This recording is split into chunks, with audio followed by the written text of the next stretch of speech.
Senhoras e senhores, boa noite. Tudo bom com todo mundo? Tudo bem? Espero que todos estejam em casa, protegidos, todos aí acompanhando aí essa noite aqui, que vai ser uma noite bem de extrema relevância, que nós vamos falar aqui um pouquinho sobre segurança da informação, Lei Geral de Proteção de Dados, entre outros aqui com um pessoal aqui altamente gabaritado para falar a respeito. Sara Corran, que é a nossa coordenadora de certificações aqui, de tecnologia da informação, junto com o Henrique Garcia Pérez, que é um auditor especialista nessa área também. Bom, eu queria me apresentar, eu sou o Bruno Casagrande, eu sou gerente de marketing e vendas da Fundação Vasolini, e eu vim justamente aqui dar as boas-vindas e fazer essa abertura aqui dessa noite, né? Então, seguindo aí rigorosamente o nosso horário combinado com vocês, né, nós vamos dar início a essas boas-vindas aí apresentando a Fundação Vasolini. Antes disso, o último recado, tá? Eu vou pedir para vocês, tá, que caso tenham dúvidas, que gentilmente vocês anotem essas dúvidas, né? E que ao final das apresentações aí da Sara e do Henrique, que vocês possam fazer essas perguntas aí pelo chat, tá? Então, vai ser uma apresentação contínua, não haverá paradas, né? Então, vai ser aberto um espaço para justamente esse bate-papo aí no final aí desse webinar, tá? Então, deixa eu só dividir para vocês aqui. Antes de começar, eu queria só falar um pouquinho mais sobre a Fundação Vasolini.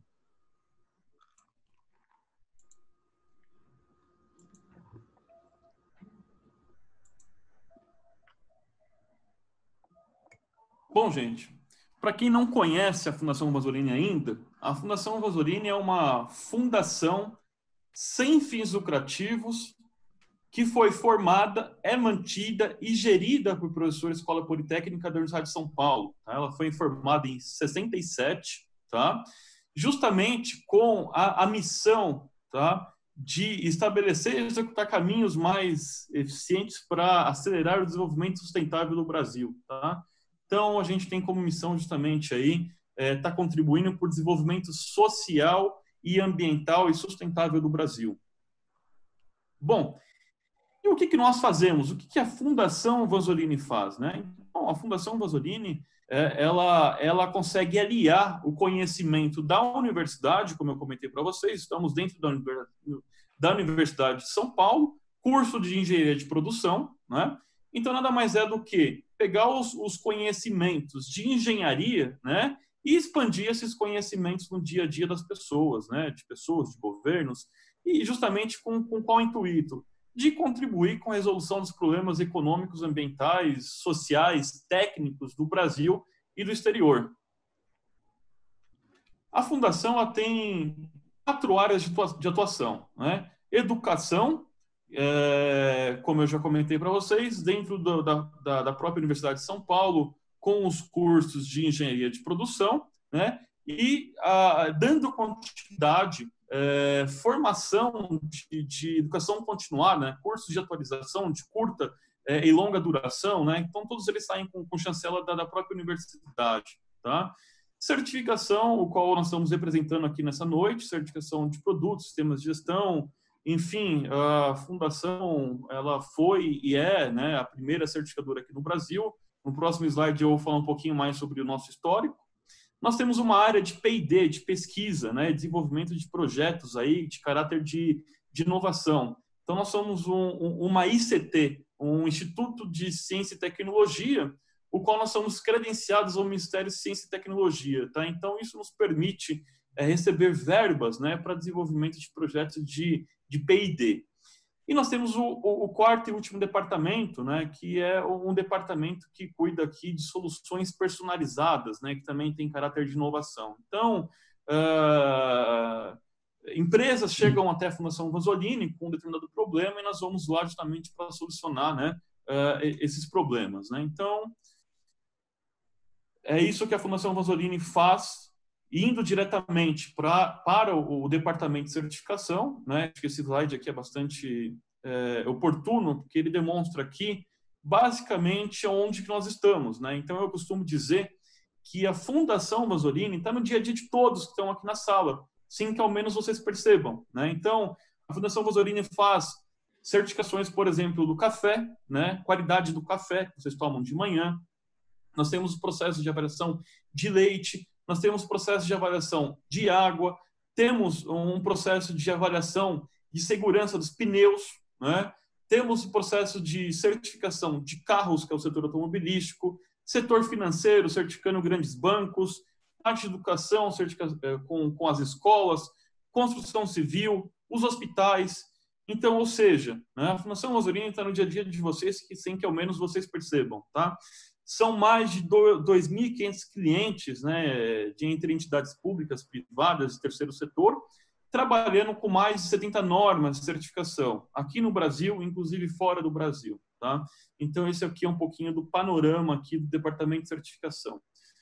Bom, e a nossa equipe técnica? Onde nós temos aqui equipe técnica disponível? Tá?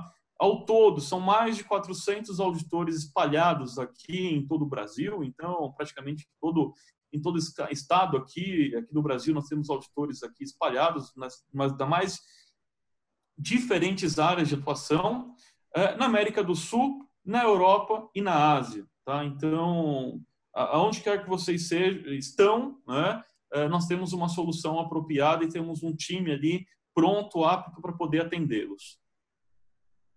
Bom, aqui eu não vou me apegar em todo esse histórico da Fundação, né? Como eu comentei para vocês, a formação da Fundação Vasorini, ela se dá em 67, é uma instituição que tem cerca de 53 anos, né?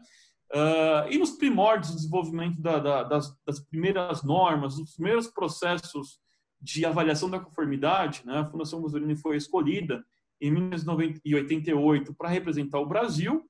E depois disso, em 90, quando a Fundação Vasorini foi acreditada ao Inmetro, né, se transformando na primeira certificadora, né, a Fundação ela foi condecorada com várias acreditações. Né, o ICNET é uma delas, por exemplo, que é o International Quality Network, é uma congregação de certificadoras, são 38 certificadoras, o qual emitem certificados com reconhecimento em 150 países. A ONA, com uma certificação específica para segurança de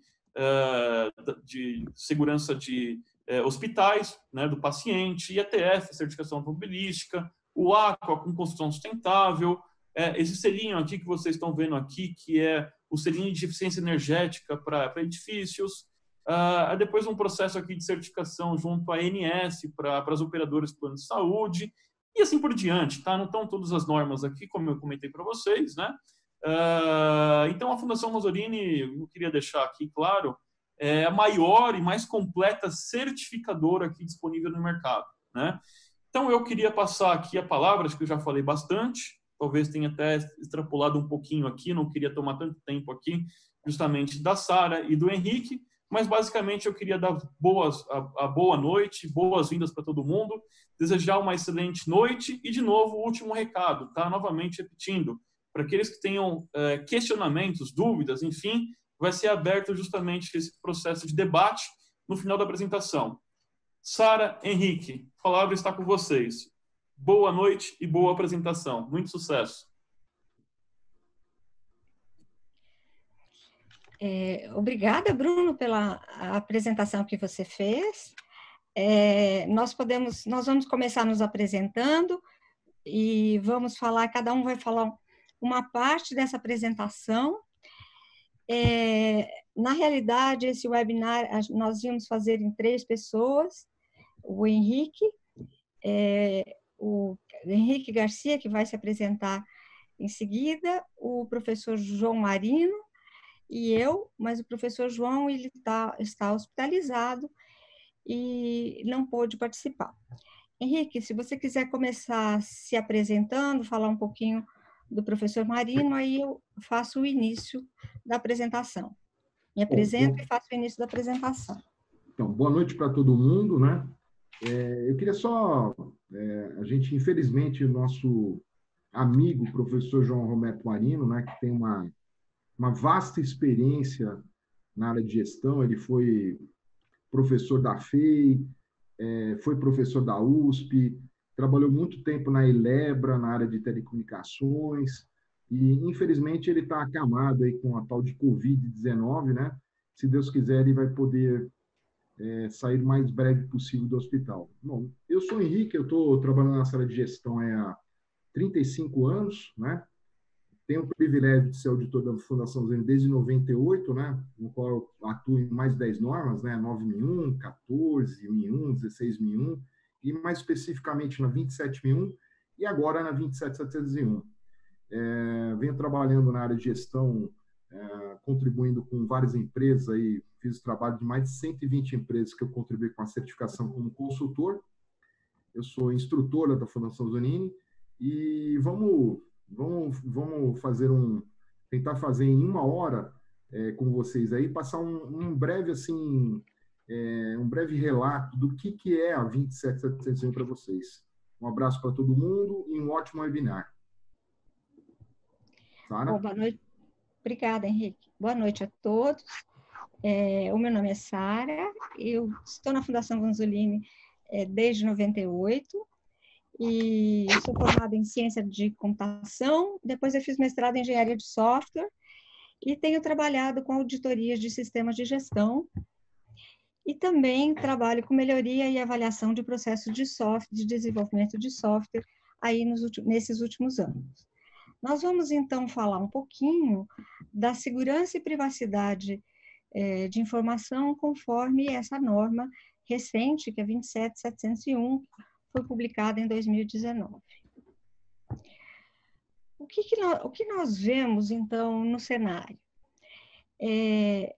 A gente vê acontecer vazamento de dados. Você coloca a apresentação, Sara. Não, eu pensei que estava aparecendo, tinha compartilhado. Desculpa.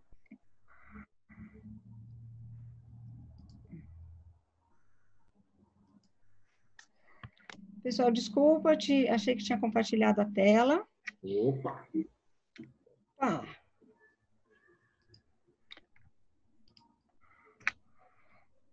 Então... Coloca em modo de apresentação. Está aparecendo, só coloca em modo de apresentação. Aí, perfeito. Opa, show de bola. Então, vamos lá. O que acontece, né? Acontecem vazamentos de dados. A gente tem lido e ouvido notícias sobre diversos vazamentos de dados pessoais, outros tipos de dados financeiros, em diversas organizações, né? Desde pequenas organizações até organizações maiores. Como é que a gente fica com vazamento de dados na área da saúde? Na área financeira? E se a gente estiver num data center? Como é que vai ser? O que vai acontecer se houver vazamento de dados? As instituições, elas são responsabilizadas? A gente vê, algumas vezes a gente vê que as instituições são responsabilizadas, outras vezes o vazamento ele é noticiado e depois não se tem mais notícia do que aconteceu. E os prejudicados, eles são indenizados? Também não existe muita publicidade em relação a indenizações de pessoas prejudicadas. Temos um caso aqui da Microsoft, que foi em janeiro desse ano, aconteceu um vazamento e o motivo foi a falha técnica, não se tem registros de que o site foi invadido. O vazamento foi em dezembro, mas ele só foi noticiado em janeiro desse ano. Também na Vivo, o ano passado, em novembro, milhões de clientes tiveram seus dados expostos. A plataforma Meu Vivo ficou inoperante durante parte do dia. Volta, por favor, aí. Onde aconteceu a exposição de dados pessoais sensíveis, onde a gente inclui dados relacionados a doenças, enfim, foram vazados nomes, endereços, e-mails, data de nascimento e uma série de outras informações. Também na Nintendo, esse ano, houve um vazamento, houve prejuízo financeiro para os usuários, e também no SUS Em 2016, houve uma grande falha de segurança. Estima-se que a prefeitura expôs milhares de dados pessoais das pessoas de São Paulo. Então, foram expostas os dados com detalhes de prontuários médicos. Vejam aqui o que acontece se esses dados eles acabam chegando na mão de seguradoras de saúde. Também nos Estados Unidos, em empresa relacionada à saúde, foram vazados dados de 3 importantes laboratórios clínicos que expôs os dados de saúde de muitas pessoas. Aqui no Brasil também, a Associação dos Cirurgiões Cardíacos, essa clínica expôs 3.000 documentos e fez pouco caso desse incidente. Ela tinha um servidor desprotegido, um ambiente vulnerável, e descobriu-se esse vazamento através de uma denúncia anônima. Então, foram expostos 3.000 documentos de pacientes do Rio, com diversas informações, desde reembolsos, relatórios médicos, pós-operatórios, pré-operatórios, e muitos dados foram vazados. Em relação ao SUS, em 2018, o Ministério Público começou a investigar as redes de farmácias, porque havia indícios de que essas farmácias passavam dados privados de seus clientes para outras empresas. Então, esse histórico, com a frequência de compras de medicamentos, elas foram passadas sem o consentimento das pessoas para planos de saúde e empresas de avaliação de crédito. Aqui a gente começa a ver que a gente precisa tomar muito cuidado com onde a gente dá os nossos dados e o que vão fazer, que uso vai ser feito com essas informações que nós passamos. Aqui temos um caso de um laboratório que ele teve um problema com seus dados, informando a um paciente um resultado incorreto de um exame. E, na realidade, o laboratório informou que o paciente tinha HIV, com isso ele foi tremendamente prejudicado, ele perdeu o emprego, acabou o casamento, e uma série de consequências que ele sofreu por um erro de processamento de dados do laboratório. O que acontece, então? Hoje, muitas organizações tratam dados pessoais, quase todas as organizações. Que tipos de dados? Uma variedade de tipos e de quantidade de dados eles são compartilhados, e cada vez mais nós vemos as organizações tratarem mais dados pessoais. Tem uma questão também quando uma organização precisa cooperar com outra.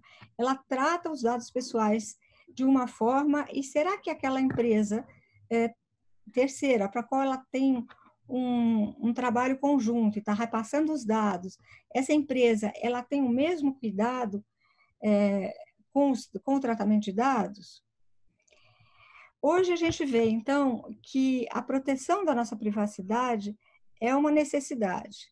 Todos nós precisamos saber aonde os nossos dados estão sendo usados e para que eles estão sendo usados. De fato, a privacidade das informações, ela é tópico de legislação. Então, no Brasil, temos a LGPD, que vai entrar no ar, né? Aí, na União Europeia, temos uma lei, temos a GDPR, que ela está vigorando desde 2018, e a lei do Brasil, ela foi inspirada na GDPR, e temos também em outros países, como os Estados Unidos, por exemplo, ele não tem uma legislação global, única no território, como a LGPD ou a GDPR. eles têm legislações por setores, por estados, então varia um pouco a forma deles tratarem, protegerem os dados pessoais. No Canadá também tem uma lei, diversos países, muitos países estão tratando e cuidando da privacidade das informações pessoais. Onde que estão as informações pessoais? Praticamente para todo o lado que a gente olha, nós podemos encontrar dados pessoais. Eles são armazenados ou em papel, ou num equipamento eletrônico, enfim, temos diversas formas aí de armazenar os dados pessoais. Quando a gente fala de infraestrutura de computador, de TI, então nós temos os computadores, nós temos HDs, enfim, temos software, fitas de backup e outros dispositivos onde são guardados os dados pessoais. E nas organizações, elas manipulam dados de pessoas e pessoas que trabalham nas empresas também manipulam essas informações. Quando entramos, por exemplo, num prédio, na portaria, logo eles pedem o nome, o CPF e grande parte das vezes pedem para tirar uma foto. Que uso que eles vão fazer desses dados? Porque há necessidade de uma foto quando você entra num edifício.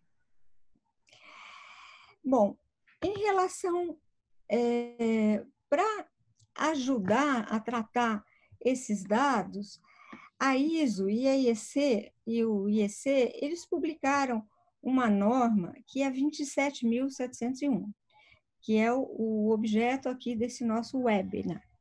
De fato, ela é uma norma que é uma extensão da norma de segurança de informação, que é 27.001, ela foi estendida para cuidar também da gestão da privacidade da informação.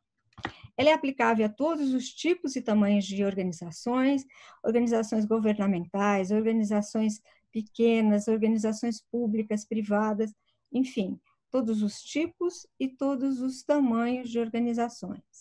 Essa norma é aplicável. E aí, ela é aplicável a organizações que são controladoras de dados pessoais. Aqui nós já estamos linkando diretamente na LGPD, e organizações que são operadoras de dados pessoais. Então, a motivação da criação dessa norma foi para ajudar as organizações a terem um caminho para terem o seu sistema de gestão da privacidade de informação. Quais são os benefícios, então, da gente implantar uma norma, né? Nós temos benefícios internos e benefícios externos. Falando dos benefícios internos, a gente pode citar a governança corporativa, a melhoria da eficácia do nosso sistema de segurança da informação e privacidade, podemos conseguir uma redução no valor do seguro, negociando com a companhia, olha, tomamos todos os cuidados para que os dados não sejam vazados, e tomamos todo o cuidado em relação à privacidade dos dados pessoais. Ele tem foco nas responsabilidades dos colaboradores também. Numa organização não é suficiente a gente ter apenas as barreiras técnicas, né? As pessoas precisam estar conscientes da sua responsabilidade no tratamento dos dados. Então, nós estamos falando da organização, nós estamos falando de pessoas e nós estamos falando de instalações. E com isso, a gente consegue uma prevenção de incidentes de segurança da informação e privacidade e até uma redução de custos num eventual vazamento ou problema com os dados pessoais e com a segurança. Benefícios externos, também temos alguns. Essa norma, ela ajuda a gente a implementar a LGPD no Brasil e a GDPR na Europa. Ela é um diferencial do mercado, né? a empresa pode falar, olha, sou aqui, sou certificado, isso dá uma posição de destaque para a organização. É uma norma internacional, então temos o benefício de ter uma aceitação internacional. Dá mais confiança para quem se relaciona com a empresa, né? Sejam clientes, entidades de classe, sociedade, fornecedores. E aí, como já havia comentado, ela foi projetada pela ISO para auxiliar as organizações que tratam dados pessoais a proteger e controlar essas informações. Temos aqui um exemplo, né, de certificado já. A Google já tem o seu sistema de gerenciamento de segurança da informação e privacidade certificada pela 27701. Então, está começando, né? Essa norma é muito recente, a certificação está começando, mas a gente vê aí que a Google já tem um escopo certificado, que é exatamente a plataforma cloud. Agora, para falar um pouco dos princípios de segurança da informação e privacidade, eu vou passar para o Henrique, pedir para o Henrique continuar daqui, por favor. Vamos lá. O princípio de segurança da informação e privacidade. Você pode passar o slide, Sarinha? Aí. Ó, primeiro ponto, assim, é fundamental a gente entender, basicamente, assim, a gente fez um esquema aqui bem simplório para entender o que é o conceito risco. Nós temos várias ameaças, né, do sistema de gestão. A Sara acabou citando algumas ameaças aí que podem ser externas, pode ser, por exemplo, de pessoas, e isso aumenta o risco, essas ameaças. Pode continuar, Sara. Por gentileza, aí. As ameaças, elas exploram as vulnerabilidades. Você tem uma vulnerabilidade, o que vai acabar acontecendo? Aumenta o risco. Pode continuar, Sara. A vulnerabilidade, ela vai expor os ativos. Quem são os ativos? Os ativos são os valores... os ativos, você expõe os ativos, você aumenta o risco. Quem são os ativos? O ativo pode ser a informação, o ativo pode ser o negócio da empresa, o ativo pode ser os equipamentos da empresa. Pode continuar, Sara. Bom, então, os riscos, eles indicam quais são os requisitos de segurança da informação e privacidade. Por favor, aí. E tem os controles. Os controles fazem o quê? Eles reduzem os riscos. E, para finalizar, o controle, ele protege contra as ameaças. Isso aqui é um esquema bem simplório para entender o que é o conceito de risco. Pode ir para o próximo slide, Sara. Bom, os pilares de segurança da informação. Bom, os pilares têm o conceito da integridade, os dados ou informações têm que ser íntegras. Pode colocar toda a apresentação já de uma vez. Pronto. Tá. Volta, por favor. Aí. Então, nós temos aqueles conceitos de confidencialidade, as informações e dados têm que ser confidenciais, o conceito da integridade, quer dizer, os dados, as informações têm que ser íntegras, e a disponibilidade, quando eu preciso daquela informação, eu preciso daquele dado, ele tem que estar disponível. Pensando na parte de dados pessoais, a gente traz um novo pilar, que é o tratamento de dados pessoais, que é o famoso ciclo de vida dos dados, que vai desde a coleta, a retenção, processamento, compartilhamento, eliminação, que aí vai um outro pilar que chama proteger ou a proteção da privacidade. Esses são os pilares de segurança da informação e privacidade.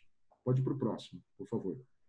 Bom, a ISO IEC 27001, falando assim, tem um conjunto de normas. Para vocês terem uma ideia, são mais de 50 normas desse conjunto. Elas auxiliam as empresas a montarem ou a implantarem seu sistema de gestão. Então, tem lá 27.000, que tem o vocabulário do sistema de gestão de segurança da informação. Tem a 27.000, que é a famosa norma de requisitos utilizados para certificação. Tem a 27.002, que é o Código de Práticas para Controle de Segurança da Informação. Tem a 27.003, que é Guia de Implantação, 27.004, enfim. É um conjunto de normas. E temos aí a famosa agora, a ISO 27701, que é o Sistema de Gestão de Segurança da Informação e Privacidade, que tem requisitos e diretrizes, utilizada para a certificação. Então, para a certificação, temos a 27001, e temos a 27701, que ela tem esse foco na parte de privacidade. Para quem quiser, assim, tem lá nos sites da BNT e no site da ISO, vocês podem encontrar esse conjunto de mais de 50 normas da família ISO 27. Por favor, próximo slide. Bom, uma coisa que é bacana dessa norma é que ela, como todas as normas ISO, pode colocar, Sara, aí, ó, ela estrutura de alto nível. Todas as normas ISO, elas vão ter essa estrutura, que vai escopo, referências normativas, termos e definições, e aí começa a parte do sistema, que vem o contexto da organização, a liderança, o planejamento, o apoio, a operação, a avaliação do desempenho e a melhoria. Todas as normas ISO usam essa estrutura de alto nível. A primeira norma, volta um pouquinho, Sara, a primeira norma a utilizar essa estrutura foi a 27001, que ela foi de 2013. A partir disso, a ISO 9001, em 2015, ela utilizou essa estrutura, a 14001, e todas as normas de gestão estão indo nesse modelo. A primeira norma foi a 27001. Pode ir para o próximo slide. Bom, normas de um sistema de gestão de segurança da informação, então, só para reforçar, então temos aqui no Brasil, a BNT, NBR, ISO e EC 27000-2013. Por que eu falo aqui no Brasil? Ela foi traduzida, então, sempre que a norma é traduzida, a Associação Brasileira de Normas Técnicas faz todo um comitê para fazer a tradução na língua portuguesa. Então, o que é essa norma? É a tecnologia da informação, técnicas de segurança e de sistema de gestão de segurança da informação. Temos também a BNT, NBR, ISO e EC 27002-2013, que é tecnologia da informação, códigos de prática para controle de segurança da informação.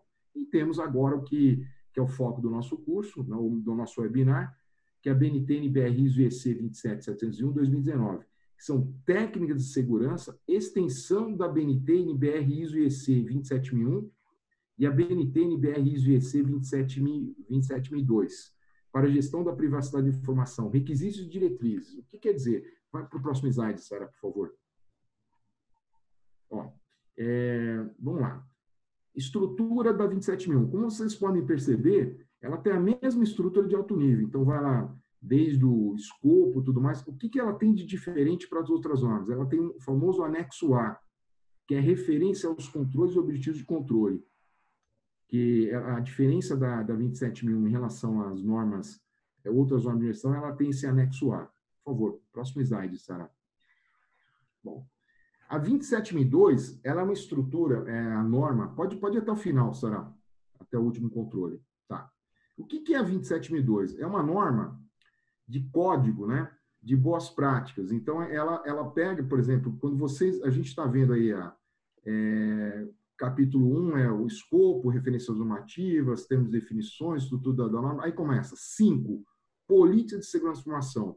Dos 5 até o 18, esses caras, eles são alinhados com o anexo A da 27001, sendo que essa norma, ela traz boas práticas. Pode colocar o próximo slide, Sara? Então, vamos lá.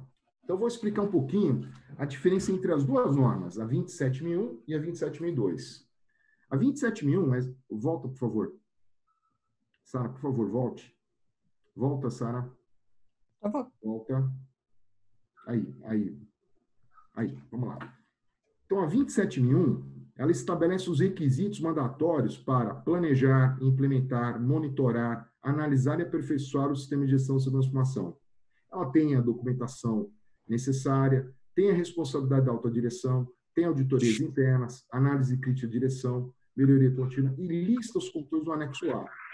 É usada como base para auditorias de certificação por uma terceira parte, quer dizer, uma empresa é certificada 27001 baseado nessa norma. A ISO e EC 27002 já não define como gerenciar um sistema de gestão de segurança da informação. Ela traz recomendações ao invés de requisitos obrigatórios. Ela detalha os controles do anexo da ISO 27001. Não faz distinção entre controles aplicáveis a uma determinada organização e aqueles que não são. As empresas utilizam como boas práticas. Vamos falar assim, é uma forma de você, por exemplo, obter informações de melhores práticas para aquele controle, mas não é mandatório. não pode ser usada como base para uma auditoria de certificação por uma terceira parte. Então, essa 27001, ela é de certificação, a 27002, ela é de boas práticas. Pode ir para o próximo slide. Bom, a 27701, pode colocar todo ele, toda a apresentação, fica mais fácil. Tá? Então, vamos lá. Ela, como vocês podem perceber, então, ela tem assim, ela tem esse conceito, então, você tem a parte de liderança, né?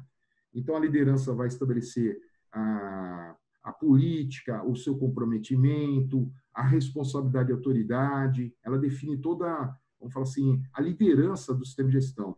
Você, quando vai montar um sistema, a primeira coisa que você faz é estabelecer o contexto da organização. Você vai ver questões externas, questões internas, vai ver as partes interessadas, vai definir o seu escopo de certificação, vai planejar o seu sistema de gestão. E aí, o que acontece? Você começa, então, a estruturar seu sistema de gestão, começando do planejamento. O planejamento de um sistema de gestão começa sempre pela avaliação de riscos. É definir uma metodologia para avaliar risco, quais são os critérios de riscos, vai fazer a avaliação de riscos, vai fazer o tratamento com relação aos riscos identificados. E na norma 27001 e na 27701, tem um conceito muito importante, chama declaração de aplicabilidade. O que é isso? Tem muita gente que chama de SOA, que é quais são os controles que eu vou selecionar e vou utilizar para mitigar os riscos que eu identifiquei. Então, essa avaliação de riscos aqui, ela determina a forma como eu vou fazer. Só para vocês terem ideia, o anexo A da 27001, ele possui 114 controles. Na 27701, ele também está falando desses 114 controles. Mas a 27701 traz uma novidade. Ela possui um anexo A, que é para os 31 controles do controlador, quando a empresa é controladora dos dados pessoais. E o anexo B é quando ela é operadora, ou melhor, ela trabalha para um controlador, ele é operador, possui 18 controles. Fazendo esse planejamento, eu defino os objetivos também, que eu pretendo alcançar, aí eu vou fazer a operação propriamente dita. Eu vou planejar o meu controle, como é que eu vou fazer a atividade, como eu vou fazer a avaliação de riscos, como é que eu vou tratar os riscos. Depois eu vou fazer o quê? Ciclo do PDCA, vou avaliar o desempenho, vou estabelecer os monitoramentos, as medições, vou fazer a auditoria interna, vou fazer a análise crítica da direção e depois, completando o ciclo PDCA, vou fazer a melhoria. Isso aqui fica se retroalimentando. Aqui, a ISO IEC 27002, Código de Boas Práticas, ela auxilia a entender, a identificar de que forma eu vou aplicar aquele controle. Para você fazer a gestão de riscos, tem duas normas que podem ser utilizadas, que é a ISO 31000, que é uma norma de diretrizes de riscos, e tem a 27005, que é uma norma de diretrizes de riscos focada na segurança da informação. Então, isso aqui é a estrutura da 27701. Pode ir para o próximo slide, por favor. Bom, a estrutura agora da 27701. Ela pode ir até o final, por gentileza.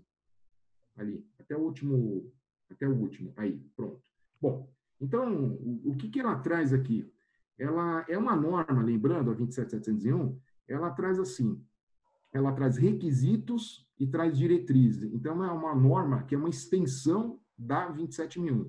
Então, ela tem aqui, requisitos específicos de sistema de gestão de proteção de privacidade de informação, diretrizes específicas. Esse capítulo 5, para vocês terem uma ideia, é o capítulo que você pega todos os requisitos da 27001, que a gente chama do capítulo 4 até o capítulo 10, ele transforma aqui nessa 27001 e ele traz algumas diretrizes adicionais e alguns controles. O capítulo 6, ele trata dos controles específicos da 27001. E ele traz o quê? Ele traz diretrizes adicionais para atendimento da privacidade da ISO 27002. Por isso que eu falei da 27001 e 27002. Depois você tem diretrizes adicionais da 27002 e diretrizes adicionais da 27002 para controladores e para operadores. Aqui, então, são boas práticas, não é auditável, é para você, vamos falar assim, auxiliar na implantação do sistema de gestão. O que é auditável? É o anexo A. Esse anexo A ele tem a palavra deve. Então, quer dizer, referência específica dos controles e objetivos de controles para controladores. O anexo B, referência específica de controles e objetivos de controle para operadores. Só colocando assim para vocês, essa norma, como bem colocou a Sara, ela foi feita com base para auxiliar o atendimento da GDPR e também para atender a LGPD. Então, ela tem um anexo D nessa norma, que ela faz um mapeamento com a GDPR. E o anexo NA, que é só na tradução brasileira, é um mapeamento com a BNT, NBR, ISO e EC 27701 com a LGPD. Isso é bacana, auxilia muito a aplicação do conceito de governança. Pode ir para o próximo. Bom, uma síntese da extensão dos controles da norma ISO 27002 para ISO 27701 é assim: os controles do anexo A 114 da BNT NBR ISO 27000-2013 não tiveram nada adicional, quer dizer, são os mesmos controles, tá? Com relação a 27701. As diretrizes, o que são diretrizes? São boas práticas. Elas tiveram diretrizes adicionais nos controles 5, 6 até 18, com acréscimo de diretrizes específicas. E não tiveram diretrizes específicas no controle 17. O controle 17, só para em nível de curiosidade ou entendimento, ele fala de plano de continuidade de negócio, então não tem nenhum acréscimo com relação a esse controle.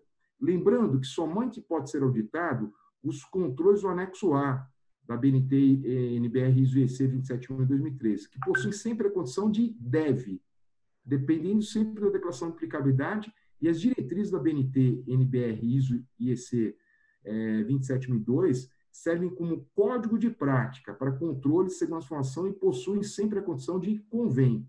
Quer dizer, convém. Pode ir para o próximo slide, por gentileza. Agora, só para ter um panorama, assim, na novidade, os controles dos anexos A e B da 27701. Eles é um conjunto de controles, né? Como eu coloquei anteriormente, ele vai do A72 até o A75. Por exemplo, o A72, condições para coleta e tratamento, obrigações para o titular de dados pessoais, o Privacy by Design e o Privacy by Default, o compartilhamento, transferência e divulgação de dados pessoais. É aí o conjunto de controles que vão desde o A721 até o A754. Aí temos o operador. Quando o operador trabalha para um controlador, ele vai do conjunto do B82, que é condições para coleta e tratamento, obrigações para o titular de dados pessoais, Privacy by Design, Privacy by Default, e o compartilhamento, transferência e divulgação de dados pessoais. Então, ele vai do A821 até o A858. É B, tá bom, gente? Bom, agora, vendo assim, uma contextualização da LGPD e da GDPR. Por favor. Aí. Bom, a Lei Geral de Proteção de Dados, que a famosa Lei 13.709/2018, foi promulgada para proteger os direitos fundamentais de liberdade e de privacidade e a livre informação da personalidade de cada indivíduo. Essa lei versa sobre o tratamento de dados pessoais dispostos em meio físico ou digital, feito por pessoa física ou jurídica de direito público ou privado, e engloba um amplo conjunto de operações efetuadas em meios manuais ou digitais. Pode continuar, Sara. A LGPD cria um conjunto de novos conceitos jurídicos, dados pessoais sensíveis, estabelece as condições nas quais os dados pessoais podem ser tratados, define um conjunto de direitos para os titulares dos dados, gera obrigações específicas para os controladores de dados e cria uma série de procedimentos e normas para que haja maior cuidado com o tratamento de dados pessoais e com o compartilhamento com terceiros. Olha, só para ter uma ideia, assim, num panorama, a estrutura, ela vai desde o capítulo 1, disposições preliminares, do tratamento de dados pessoais, do direito titular, do tratamento de dados pessoais pelo poder público, da transferência internacional de dados, dos agentes de tratamento de dados pessoais, da segurança das boas práticas, da fiscalização, da Autoridade Nacional de Proteção de Dados e do Conselho Nacional de Proteção dos Dados, até o capítulo 10, que são as disposições transitórias. Ela vai desde o artigo 1º, volta um pouquinho, Sarinha. Ele vai do artigo 1º até o artigo 65. Tá? Isso aqui é só para enxergar. Agora vamos falar da GDPR. Primeiro ponto. Eu vou dar um exemplo agora da relação do artigo da LGPD versus a BNT, NBR, ISO EC 27701. Um exemplo que a gente pegou hipoteticamente, eu tenho lá o artigo 38 da seção 1 do controlador e do operador, do capítulo 6 do agente de tratamento de dados pessoais, ele fala assim: a autoridade nacional poderá determinar ao controlador que elabore relatório de impacto à proteção de dados pessoais, inclusive de dados sensíveis, referente às suas operações de tratamento de dados, nos termos de regulamento observados os segredos comercial e industrial. Só para elucidar, então, na BNT, NBR, ISO EC 27701, você tem lá alguns requisitos, como avaliação de risco de segurança da informação, tratamento dos riscos de segurança da informação e as políticas. Então, você vendo aquele mapeamento que existe lá, que eu comentei com vocês, lá na própria 27701, ela chama esses requisitos. Então, é um facilitador para atendimento da LGPD. Vamos agora para o próximo slide. GDPR, né? Hoje, a famosa GDPR, que é a norma da Comunidade Europeia, ela foi em 2016, que é a famosa EU 2016-679. Já está em vigor desde maio de 2018. Ela contém cláusulas que exigem que as empresas protejam os dados pessoais e a privacidade dos clientes da União Europeia e regula a exportação de dados pessoais para fora da Unidade Europeia. As empresas que fazem negócios nos países ou processam os dados pessoais dos cidadãos devem estar em conformidade até 25 de maio, ou seja, já é vigente. Pode continuar. As disposições são consistentes em todos os 28 Estados membros da União Europeia, o que significa que empresas têm apenas um padrão para cumprir dentro da comunidade.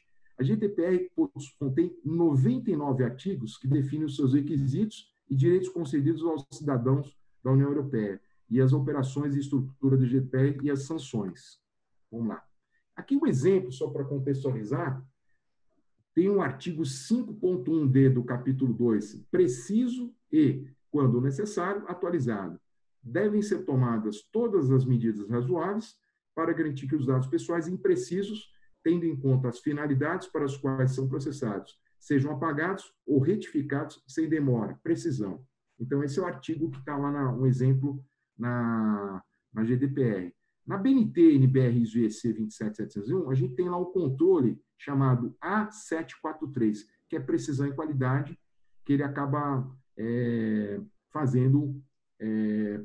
facilitando para a gente atender esse artigo. Por favor, Sara, agora, mecanismo de certificação por entidades credenciadas.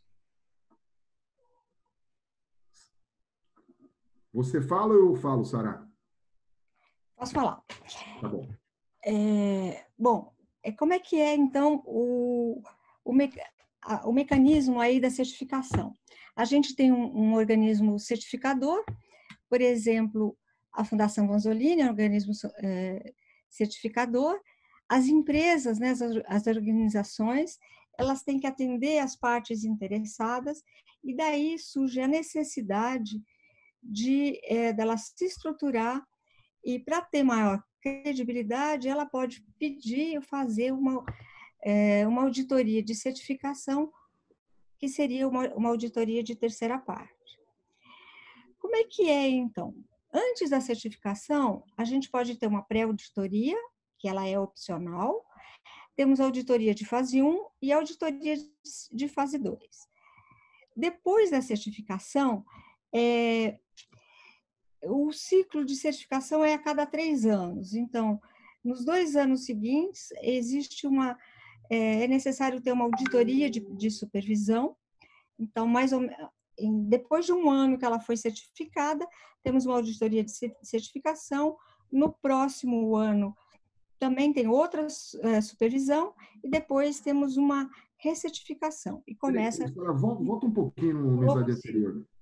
Eu só queria reforçar que, assim, a auditoria de certificação fase 1 é uma auditoria no qual o organismo certificador, no caso a Vanzolini, vai verificar o nível de documentação da organização, se ela está preparada para a fase 2. E a auditoria de certificação fase 2 é a propriamente dita auditoria. Só para reforçar um pouquinho de conceito, tá? Obrigada, Henrique. O que nós temos, então? A Vanzolini, como o Bruno já comentou, ela foi a primeira entidade que foi acreditada pelo Inmetro para fazer certificação de sistema de gestão. Isso dá para a Vanzolini, ela pode emitir certificados com validade oficial, porque ela é reconhecida pelo Inmetro para isso. Por outro lado, existe uma rede chamada Iquenet, que também o Bruno comentou, que a Vanzolini faz parte. E com isso, certificados onde tem a Vanzolini tem convênio com a Iquenet, esses certificados são válidos internacionalmente. Então, por exemplo, no caso da 27.001, no caso da 27.701, elas já são reconhecidas internacionalmente através do convênio da Fundação Vanzolini com o Iquenet. Em relação ao Iquenet, mais ou menos 30% do número total de certificados de sistema de gestão no mundo foram emitidos por um membro da Iquenet. Isso dá, né, um grande volume de certificados embaixo dessa rede reconhecida aí mundialmente. E, como também já foi falado, né, a Vanzolini é a maior certificadora genuinamente nacional. Ela é totalmente nascida aqui, nasceu dentro da fundação e nesse esquema ela trabalha até hoje. Então, o que a gente tem? Nós vamos ter um curso 701, que é EAD. Esse curso vai ser em 2 sábados, no mês de setembro. Então, quem quiser se inscrever, as inscrições estão abertas. E aqui nós temos alguns contatos da Fundação, tanto da área de educação quanto da área de certificação, para aqueles que se interessarem pela certificação na 27701 ou em uma outra norma que a Vanzolini audita. Então, aqui é o nosso curso. Quais que são os benefícios que as pessoas podem ter, né? Se você indicar um amigo, você tem um desconto, alunos e ex-alunos também têm desconto, pode acompanhar a Vanzolini nas redes sociais, e aqui, então, a gente abre para coletar as perguntas do chat. Para isso, eu vou descompartilhar aqui a minha tela. Pronto. E aí nós vamos ver as questões que chegaram e a quantas a gente consegue responder o máximo possível. Eu estou fazendo aqui colocando, né? Eu estou dando uma olhada aqui no chat, né? Palmas, Tocantins, nossa, tem bastante bacana. Boa noite para todo mundo, tá? Aumentar a network é sempre bom. Boa noite, haverá disposição de gravação posteriormente. Bom, essa gravação não é o intuito a gente disponibilizar essa gravação depois, tá? Eu não sei, está sendo gravado, Sara? Foi gravado, e aí são as regras lá do pessoal de treinamento que... Então vai ser gravado, e então depois vocês podem pegar o acesso a esse webinar. O material não, é só mais o webinar. Vamos lá, continuando. O webinar será disponibilizado no canal do YouTube? Provavelmente. Provavelmente. Tá. Vamos lá, continuando. Aqui tem uma pergunta da Andressa, se haverá certificado. Desse webinar, não. Haverá certificado do curso para aqueles que fizerem. Tá, exatamente isso. Eu estou vendo aqui o webinar. Tá. Ó, não vai ter.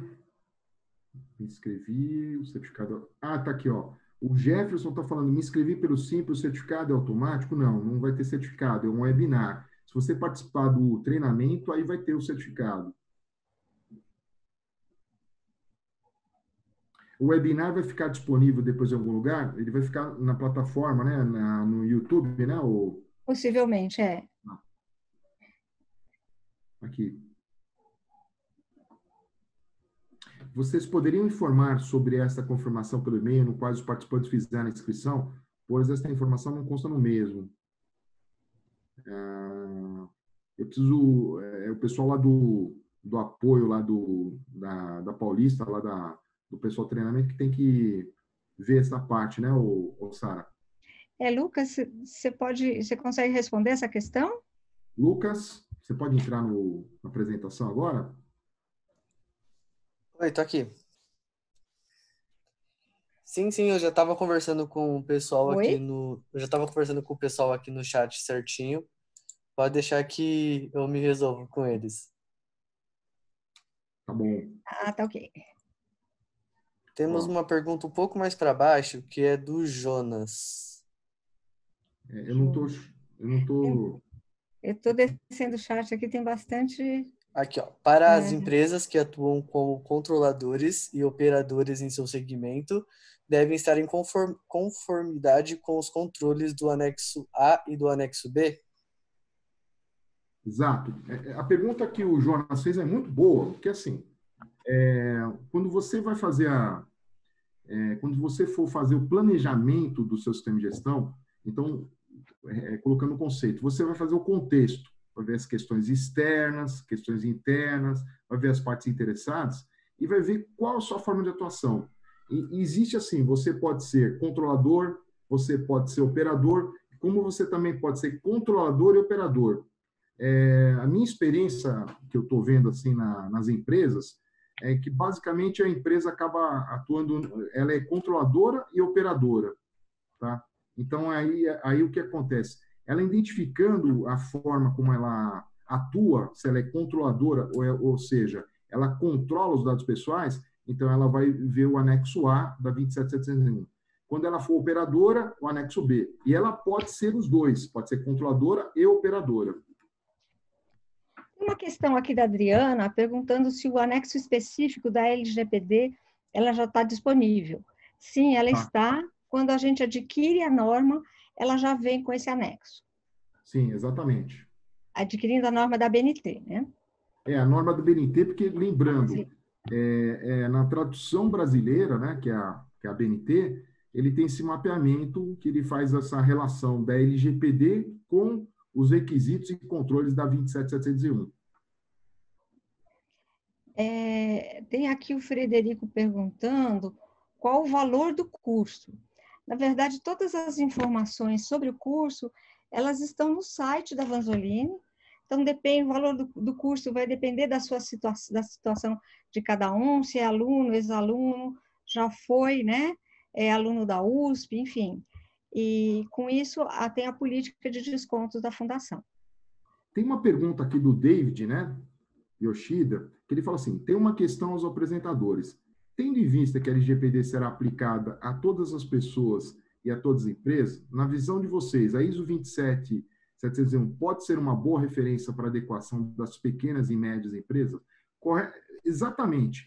A norma, a ISO IEC 27701, ela vai ser de grande auxílio para atendimento da LGPD. Então, ela é aplicável para qualquer tipo de organização. Lembrando, qualquer norma que você monta, um sistema de gestão, depende da complexidade da atividade, depende do tamanho da organização, você monta o sistema de gestão que seja coerente com aquela organização. Então, ela é aplicável para qualquer tipo de organização. Pegando como exemplo um gancho, saindo um pouquinho do cenário da 27701, vocês têm uma norma que hoje virou assim, a 9001, né? ISO 9001, que é gestão de qualidade. Ela é aplicável para qualquer organização. Então, é o mesmo conceito. A ISO IEC 27701, ela é aplicável para pequenas, para médias, para grandes organizações, ou seja, para todo mundo. Ok. São 8 horas, né? Na verdade, eu não sei se tem alguma pergunta que passou e a gente não respondeu e alguém quer colocar novamente no chat, porque tem muitas postagens.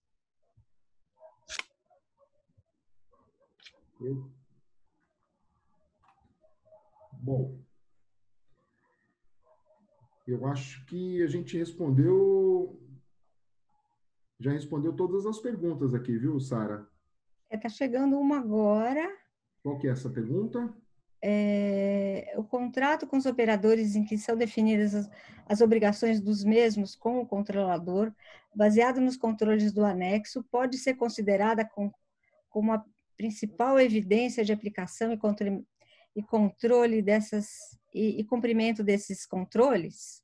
Olha, isso aí, que nem a pergunta do Jonas, né, que é o contrato com os operadores em que são definidas as obrigações dos mesmos com o controlador, baseados nos controles do anexo B, pode ser considerado como principal evidência. Olha, isso aí, o que acaba acontecendo? Quando você fizer, que nem o primeiro ponto é assim, é fazer uma boa avaliação de riscos.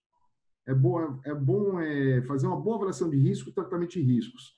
Se no tipo de atividade que a empresa possui esse cenário, então ele vai identificar qual é o controle, e esse controle pode ser um contrato, pode ser uma forma explícita e formal entre o controlador e o operador. É um dos controles, inclusive, da 27701.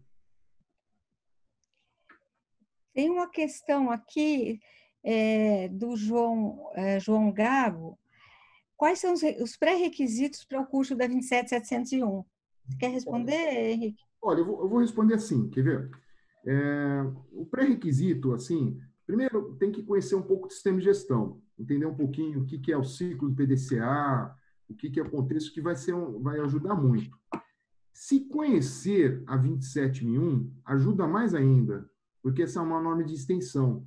A gente vai tentar, então, conhecer a 27001 e conhecer o que é um sistema de gestão auxilia muito o entendimento do curso, tá? O Egon está fazendo uma pergunta. Como o time de auditoria interna pode ganhar competência para auditar o escopo da ISO IEC 27001?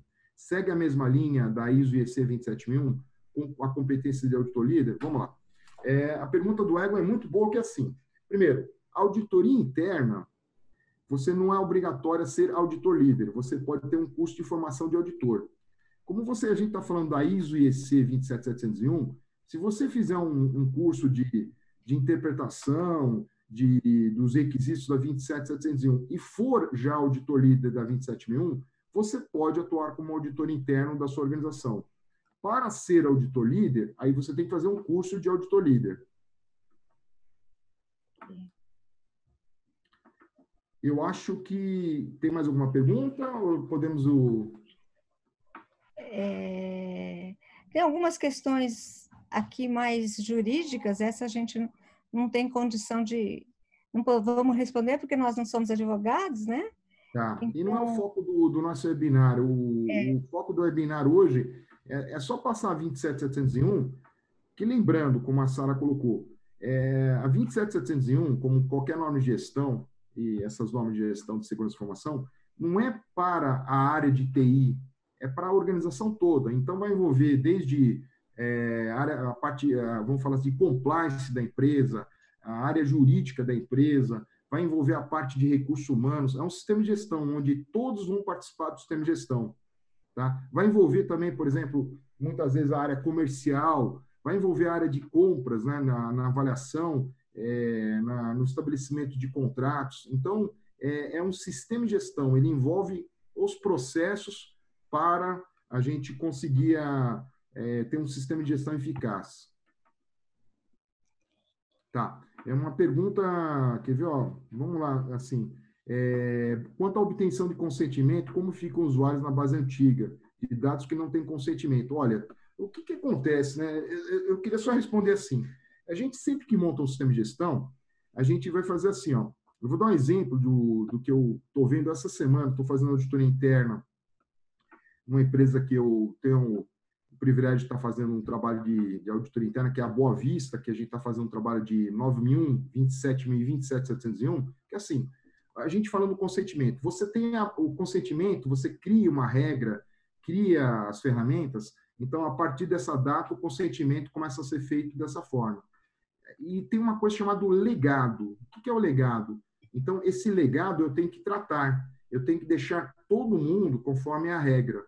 Então, é sempre assim, no sistema de gestão, eu crio uma regra, eu começo a falar, minha regra está valendo a partir de hoje. Ok, mas se eu tenho um legado, eu tenho que fazer o quê? Um planejamento de trazer o legado, porque não adianta, o consentimento tem que ser para todo mundo, com qualquer requisito.